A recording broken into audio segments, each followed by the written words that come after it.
This is a Geek Leader.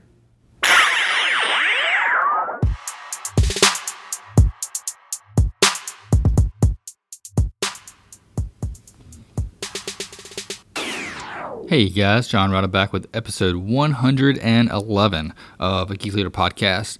And what I told you guys a couple weeks ago that I was going to start doing is reading reviews on the show.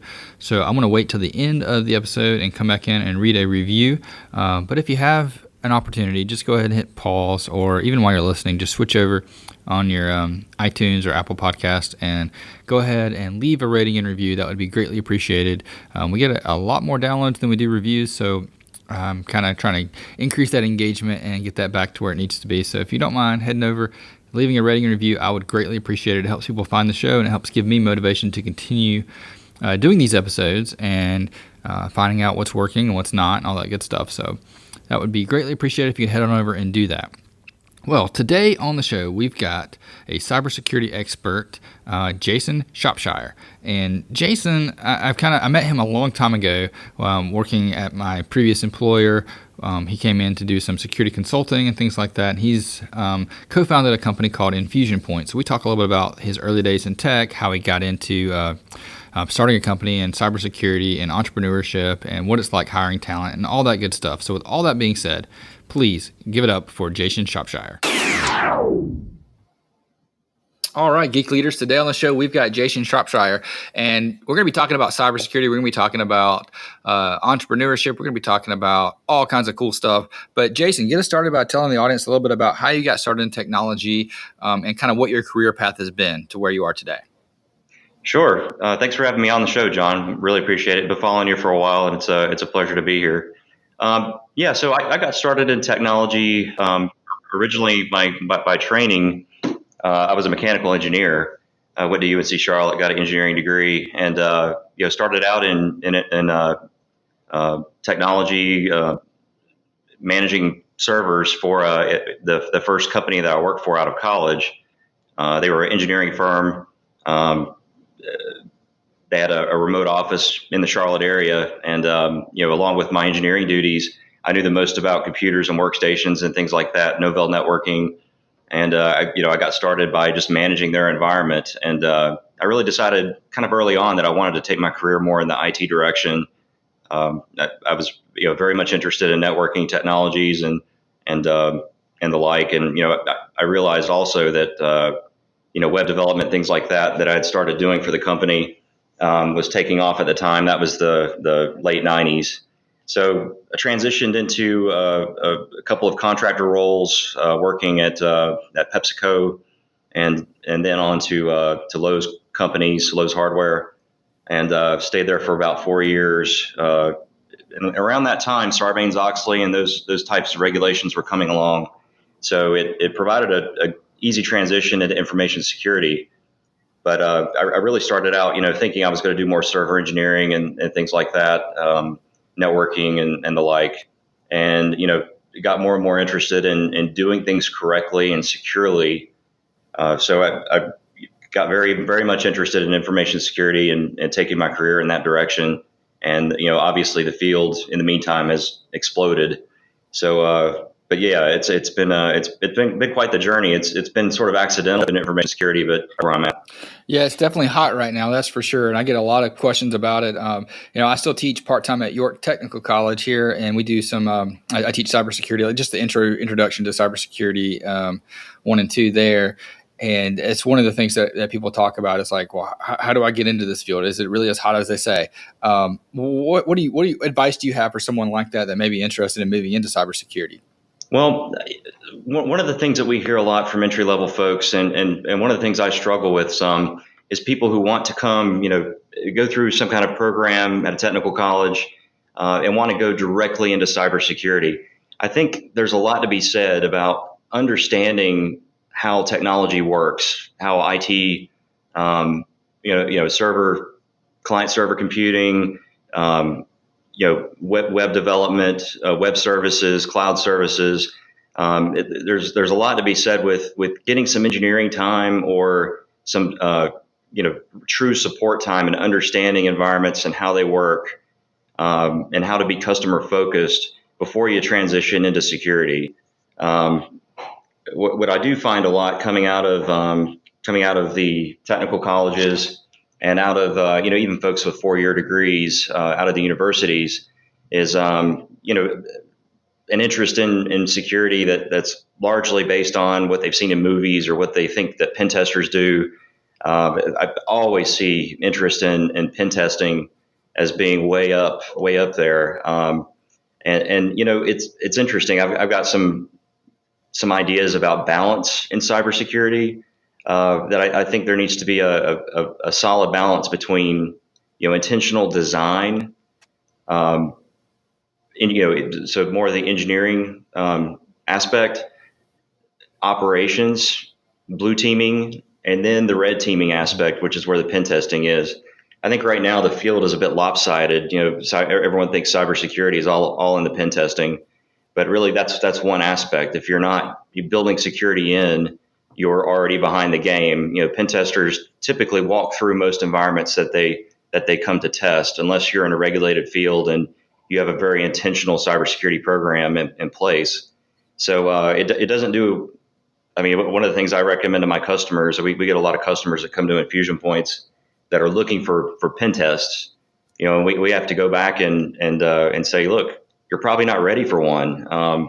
We could walk through your environment, but what's the point? Why don't we set up a cybersecurity program first, and then we'll help you test it and make sure it's effective.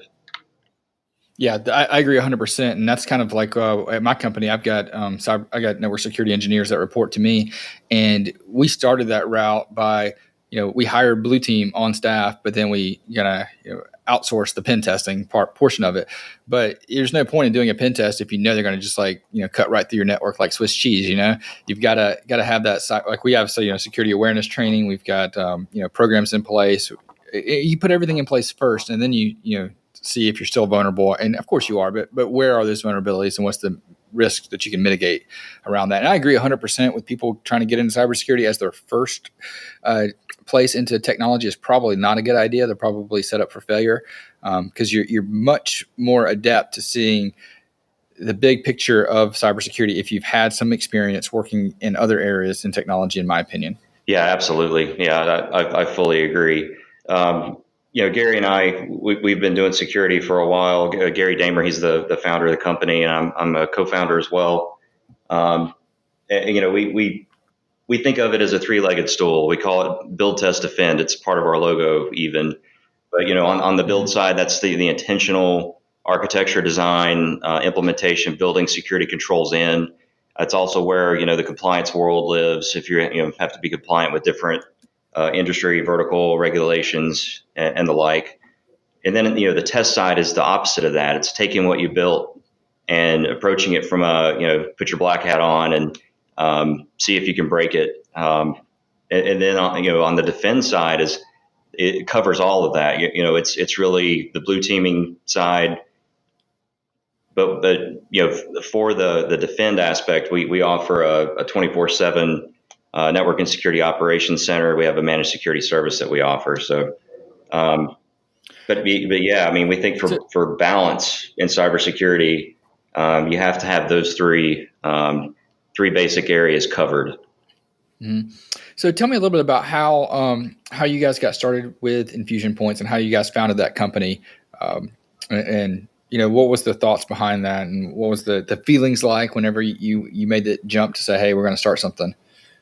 Yeah, I mean, I think it'd be just from a leadership standpoint, it'd be really instructive here to kind of go back to how Gary and I met, and then talk through our relationship and what I saw out of him that was so intriguing to me at the point I was at in my career. This goes back to probably about 14, 15 years ago. I was at Lowe's. I had been a contractor for a time, and I was really a tactician. And I didn't realize my leadership potential at that point in my career, and I was very much focused on solving problems. And I loved, the idea of jumping in and solving a complex problem. So I was I just loved it because in that retail kind of environment, they let you sort of spread your wing. And, you could also get yourself in a lot of trouble by biting off too much or taking on too much. But I love the challenge, and we had some challenges around identity management and stuff like that. And around the time my department made a hire, and it was Gary. He came in. He had been up in the DC area working for companies like Booz Allen Hamilton, large federal consulting providers. So he had been in that consulting world for a while, and where I was kind of getting ground up, or not ground up's not a good term, but where I was getting sort of hung up in different areas as far as getting things done, getting things accomplished, taking my ideas, selling them, and getting folks to execute within Lowe's. Gary came in, and I saw a totally new skill set that I'd never seen before. The things that I was really spinning my wheels on, he came in and was able to sort of grease skids, find funding from different sources, take other people's problems and show how what we needed to do would help solve their problem too. And he was great at socializing those things, across departments and managing up as well as down. And suddenly log jams just started clearing, things just started opening up. And, I was intrigued. I was totally sold. Like, gosh, I want some of what that guy has because he's able to get things done. And the thing was, he didn't have to be a technical genius. He didn't have to be a great tactician. But he had those skills, those leadership skills and qualities that it takes to, organize people and focus them on a mission. And so, I was like, man, I'm hitching my wagon, my trailer to this, and we're going somewhere together.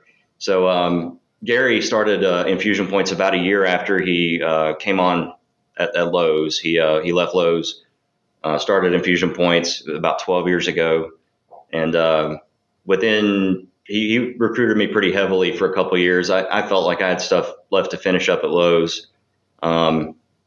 But yeah, I did seek an opportunity as soon as I could, and so did he, to get me on with him, and together, we've been at it ever since. I think in August here it'll be my 10th year with the company.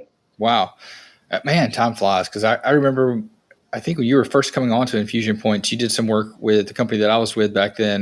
Greg Donnelly brought you on. Yep. Yeah. Wow. God, it's been a long time. So once you made that leap and said, hey, this is where we're going, you found a good leader that you could obviously kind of, grab a hold of. And how did that affect your leadership skills and develop your leadership skills to where you are today? Well, I've always called myself, at least from a visionary standpoint, I've always been a bit of a reluctant leader.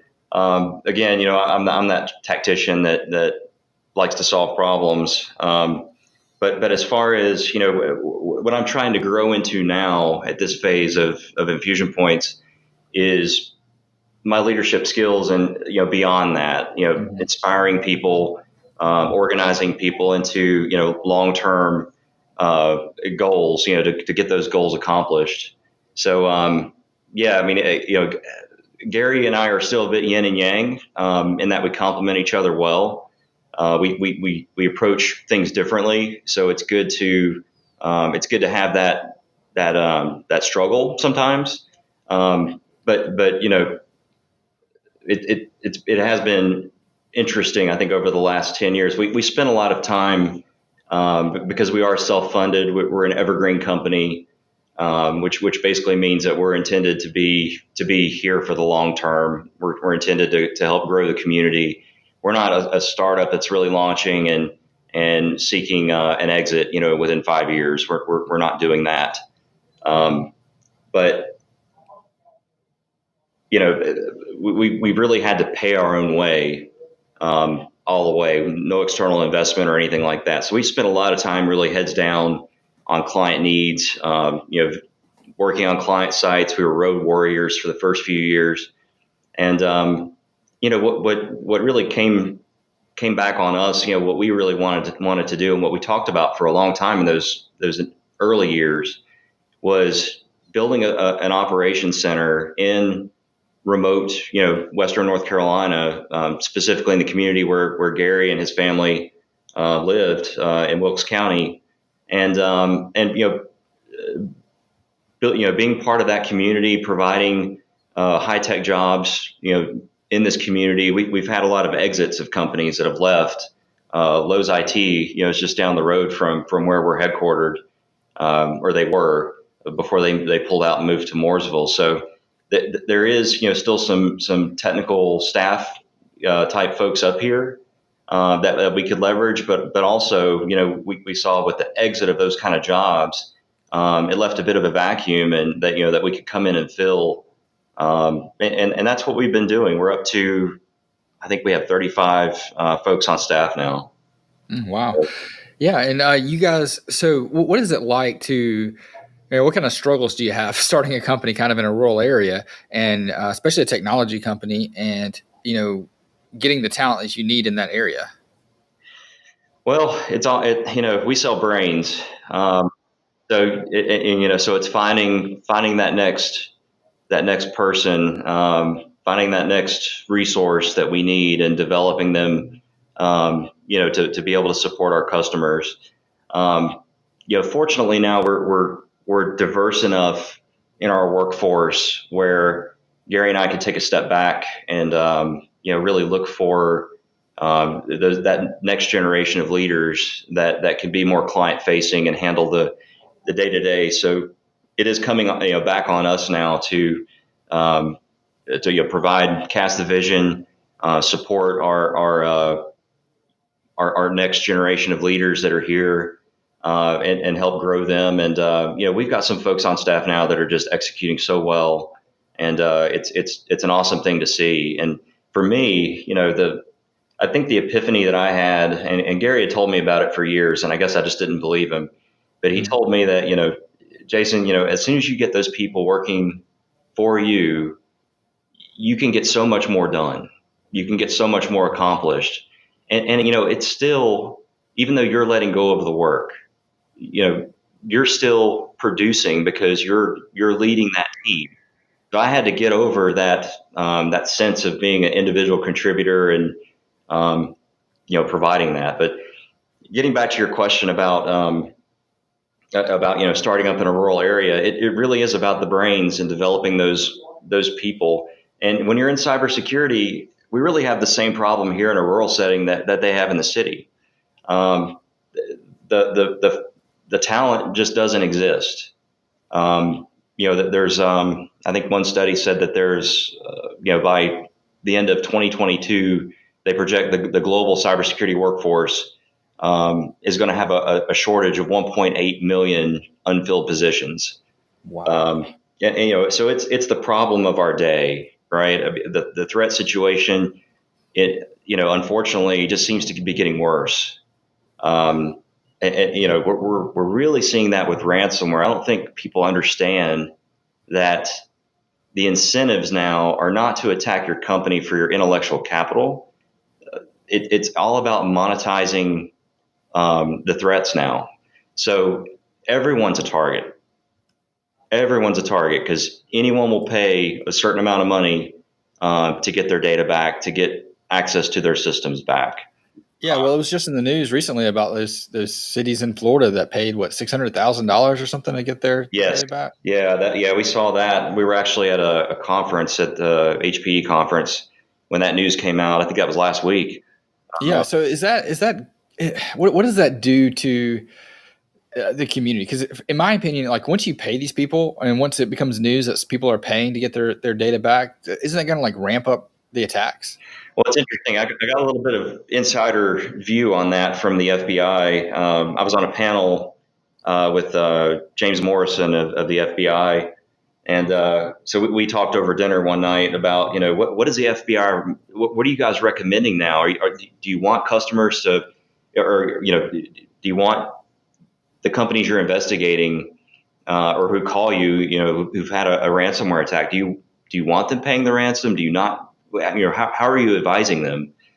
He said, at first, they were advising customer, or these companies that that have been hit. They were advising them to pay the ransom, but now the incentive for reinfection or staying in the environment and re-encrypting the environment a week later has increased. They're seeing more and more of that. So that they really recommend that as a last resort. Like if you don't have any backups, if that's only your last resort, be very careful with offering to pay the ransom, and make sure that you stand up and take certain measures to secure your environment before you pay it, and be ready to defend your environment. So Yeah, because I'd imagine that once you, you could pay it, but they don't have to give you anything back. I mean, especially you're paying with Bitcoin. I mean, it's once you pay it, it's generally, but their incentive, because they are there to monetize the threats, right? Their incentive is more to keep the payments coming. So, generally we see them, make good on the decryption. But what you're not guaranteed is if they're going to hit you again a week later, because they know you're a reliable payer. The other thing that I was kind of floored about, honestly, is that these companies are executing their cyber insurance in order to pay the ransom. So, which I thought was interesting, because as soon as you start getting a third party payer involved, is that going to just increase the ransom being demanded? It opens up to those kind of scenarios. So, unfortunately, with the way things are right now, we advise our customers to definitely try to get cyber insurance to mitigate this kind of stuff. Because with other companies paying ransoms with cyber insurance claims, the ransoms are just going to continue to go up, and folks aren't going to be able to afford it. Yeah, so isn't it cheaper just to have good backups? It is much cheaper to have good backups, but we saw this with with the case that happened here in Wilkes County within the last year. They were hit with ransomware as a healthcare organization, and the attackers actually deleted the backups. So ahead of the actual attack. So it's insidious. It really is. You need to have offline backups. Is what you need to have. Yeah, absolutely. Yeah, we use LTO and still move things offline.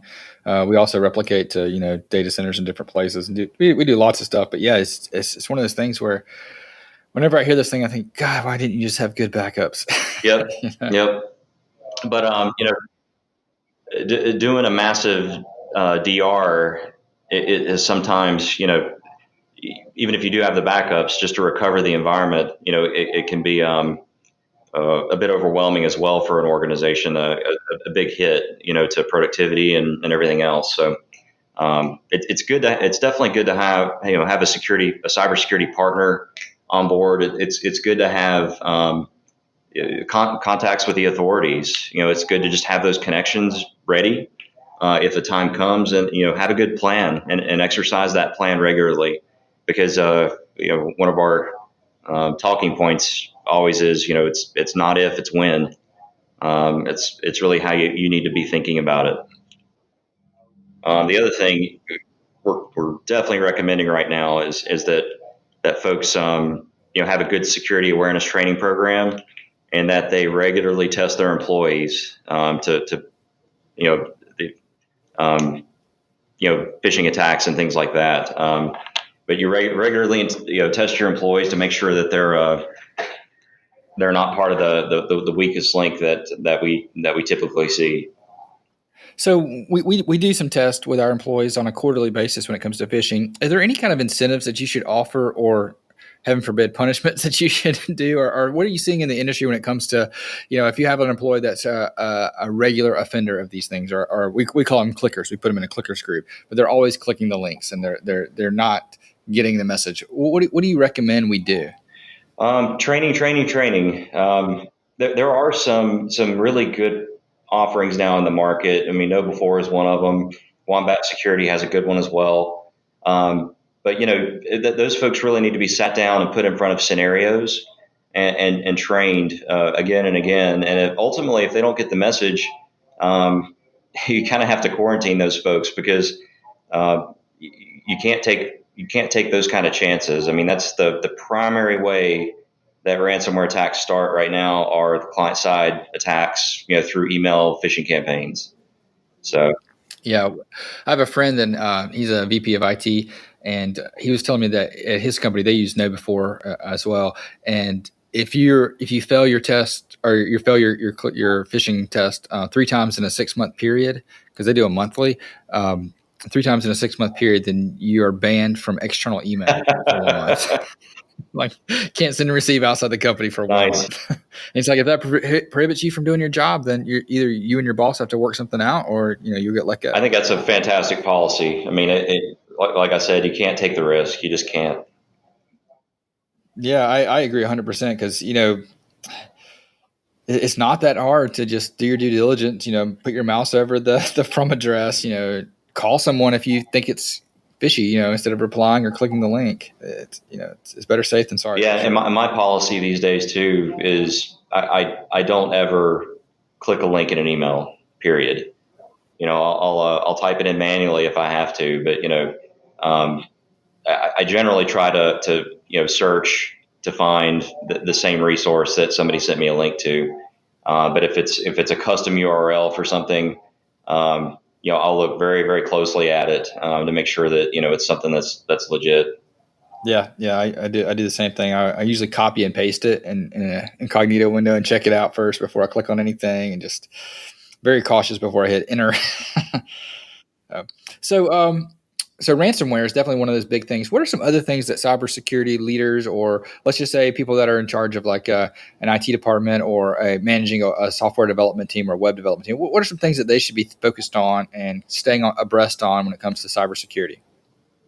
Well, there's a few areas. I would think application security, for sure. If you're an app dev, if you're a SaaS provider, understanding application security at that layer, and then testing your applications regularly, having that built into the SDLC as well, so that in your release process you're doing testing before things go live.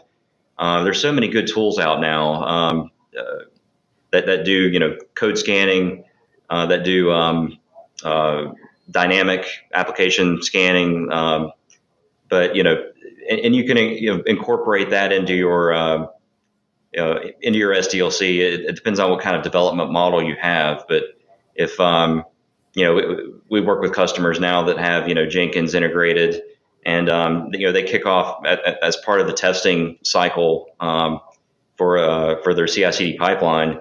Part of CI/CD is doing that security, having that security piece of it. So all that code is tested before it goes live. As they're doing continuous integration of their application features and things. So, I think that having that stuff built in is very, very important. From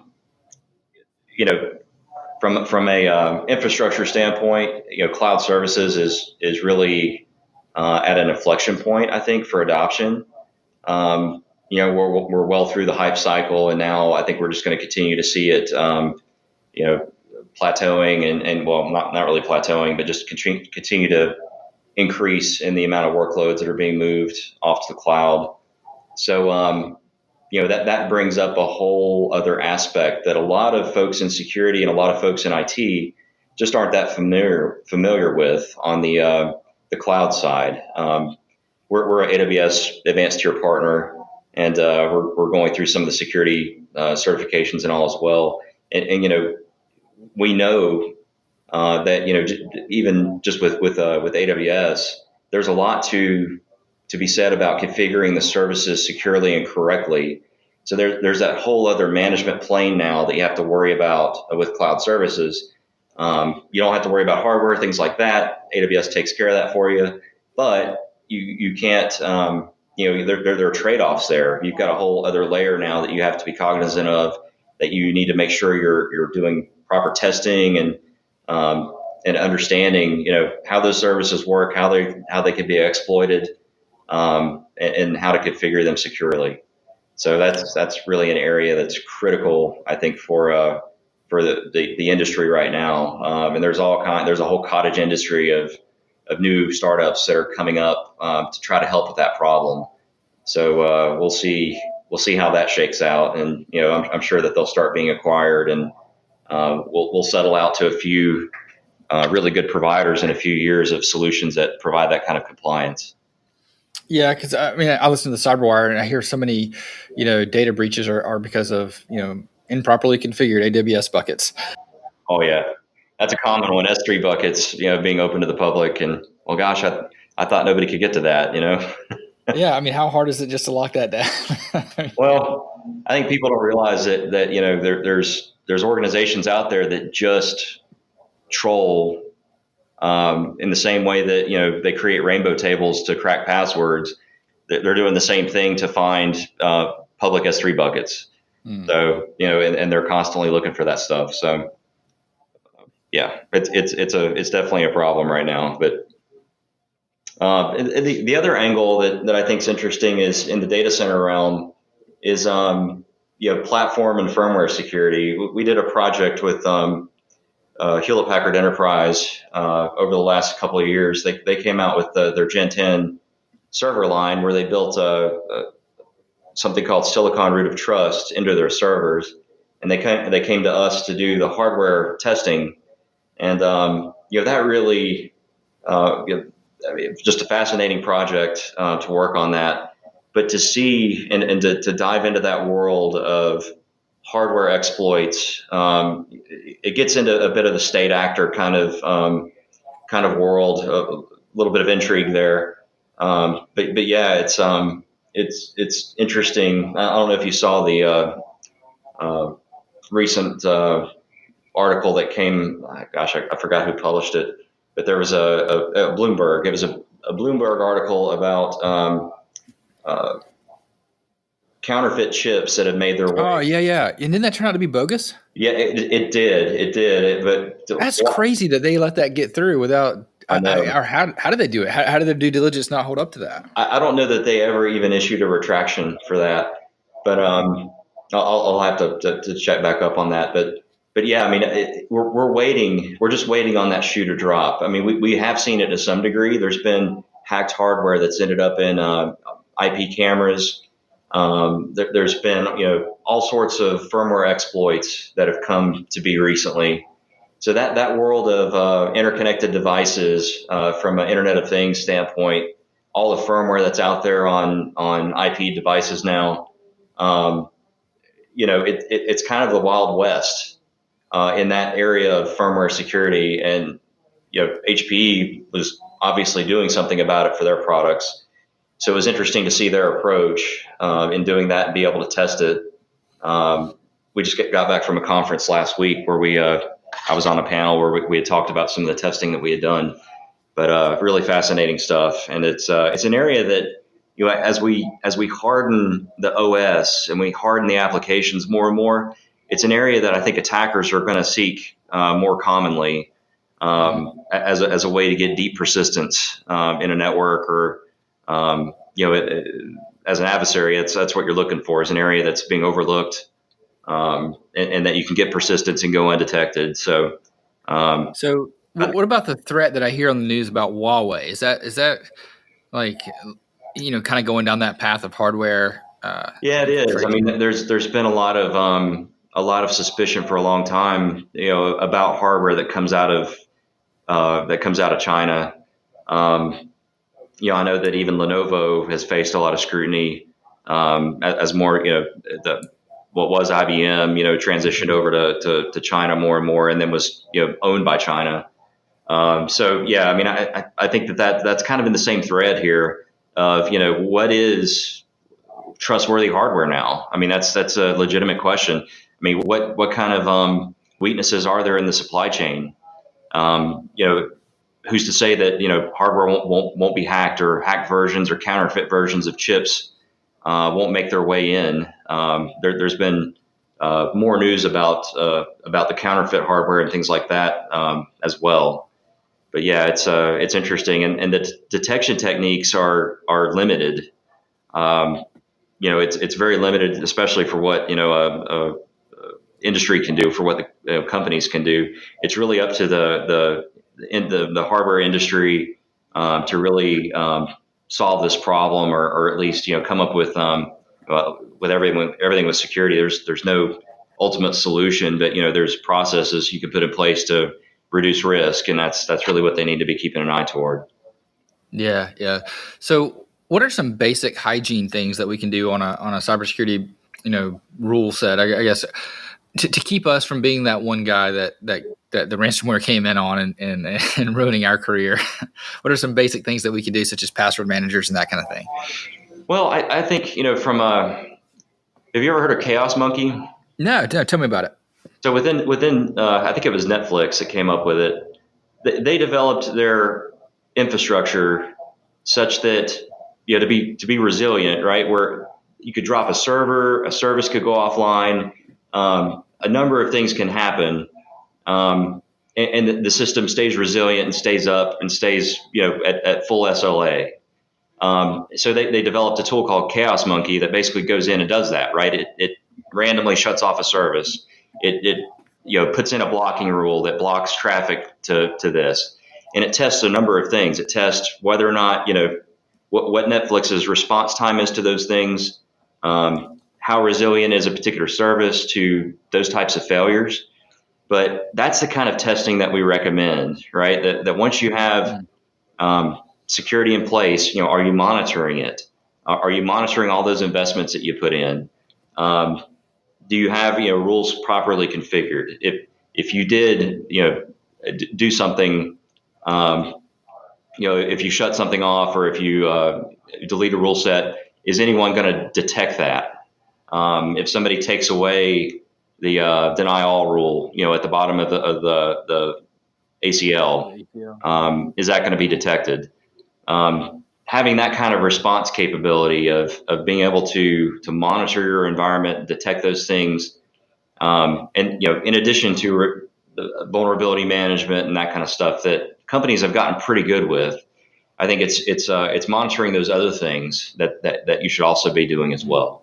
Yeah, that's one of the things that's kind of overlooked sometimes, where, you put in a rule that monitors, if the server's up or down, but do you put in a rule that monitors the fact that the permissions changed? Right. Yeah. I mean, I think it's really limited. I think, just based on what I've seen across, customers that we've worked with, and it's tough. It's a struggle because there's so many bases to cover. For even for a small company like us, I mean, we've got 30 some people. We have a lot of customers, but it's difficult even in a small environment without an understanding of the tools that are needed and having the right processes in place. And it takes people. It really does. You have to have people that are trained to do the jobs as well. So that's an area that we pride ourselves in helping with our managed security services, providing those folks, those resources to our customers, because most of our customers, they want to be focused on their mission. If they're a telco provider, that's what they do, and it's hard for them to have folks that are just geared towards security without them being pulled into projects that are more toward their mission focus.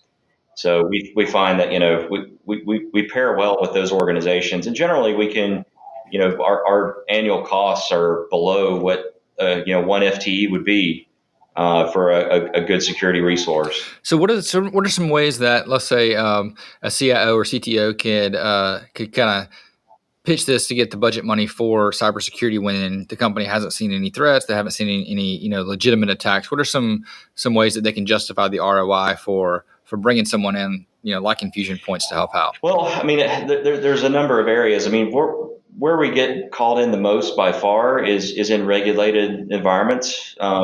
Through HIPAA, or we do a lot of federal work as well, FedRAMP, DFARS. But Y'all doing a lot with like PCI and GDPR and this kind of thing. Yeah, exactly. We do quite a bit with PCI, not so much with GDPR, because about half of what you need to do for GDPR is really focused on the way you interact with customers on your applications and things like that. So it's not the security part of it's in our wheelhouse, but the app dev stuff not so much. So we haven't focused quite as much on GDPR. But Well, it's European, and I'm sure most of the customers probably are United States based. right, yeah. I mean, it does impact U.S. companies as well. Anyone who's doing business in Europe, or in the EU is impacted by GDPR. So it definitely is a concern.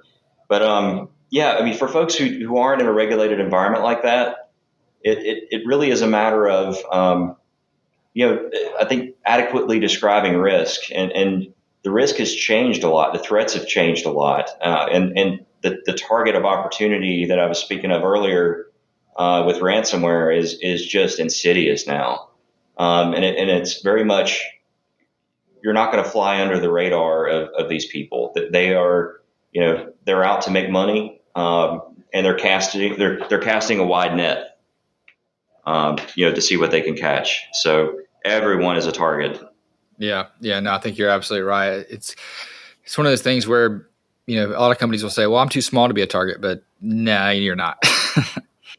No, you're really not, and it's really hard. James and I from the FBI, we were discussing that at the conference over drinks one night, and he was saying, I don't think people understand the degree that the threat has focused or has shifted focus to just be about making dollars, making cash. They're not coming after you because you're a certain kind of company, or they're not after your intellectual property. They don't care. They're just after that ransom. That's what they're there to collect, and it's a whole different ballgame when that's the incentive. Yeah, no, you're absolutely right. Well, this has been a lot of fun. Anything last that you want to leave the audience with, and maybe tell them how they can connect with you or learn more about InfusionPoints and the things that you guys are doing? Yeah, absolutely. I mean, we always, we love talking with folks about security. We really love what we do. So, if anyone has any questions or needs or concerns around security, or, you're just interested in what you should be doing, give me a call, connect with me on LinkedIn, on Twitter as well, and InfusionPoints.com, all one word, is where you can find us at on the web. All right, sounds good. I'm going to link that up in the show notes along with your Twitter and LinkedIn as well, just so people can reach out and ask questions if they need to. Great, outstanding. Well, thank you so much, John, for having me on. I hope you guys enjoyed that episode with Jason Shropshire from InfusionPoints. I hope you learned something about cybersecurity and security hygiene and awareness and all that good stuff that we technical leaders need to focus on and need to stay on top of. We can't just always focus on management and making sure that our people are growing, which is very important. We also have to worry about our outside threats, our internal threats, and keeping our knowledge and skill set up to date and prevalent. That's one of the things that good leaders have to do. So I told you guys I was going to read a review on the show, so I'm going to do that today. I'll read two today, and then mostly just one per episode. But I wanted to read these. These were two of the early ones from a long time ago. We'll read them out there. So this one's from Ruler Bro, and it says, "Great geek leader. John is great. He's a leader guiding our path to success in technology field. Really like it." And this one's from Eugene Reyes, and hopefully I said that right. If I didn't, oh well, sorry. But this says, "Amazing. John and his interviews are a great motivation for people whose interest in technology field. We appreciate it." So thanks so much for the reviews and the ratings. If you would be so kind, just head over to Apple Podcasts, leave a rating and review. I'll read some on the show, and maybe I'll read yours. And if you don't feel comfortable leaving a review, but you want to share some feedback, you can always send me an email or voicemail at ageekleader.com. Just go to ageekleader.com. There's a contact form. There's a voicemail link. Leave some messages there, and I'll check them out, and I will greatly appreciate anything that you guys send me as far as the encouragement and messages and feedback on the show. And also head on to A Geek Leader. We have a new page about books from some of the authors we've had on, and we'll continue to add to that as people come on the show and talk about different things. We're going to have next week. We're going to have an episode about digital transformation. Continue down that path to learn more about how we can help grow our companies as leaders in technology. So thanks so much. Appreciate it. You guys have a great weekend.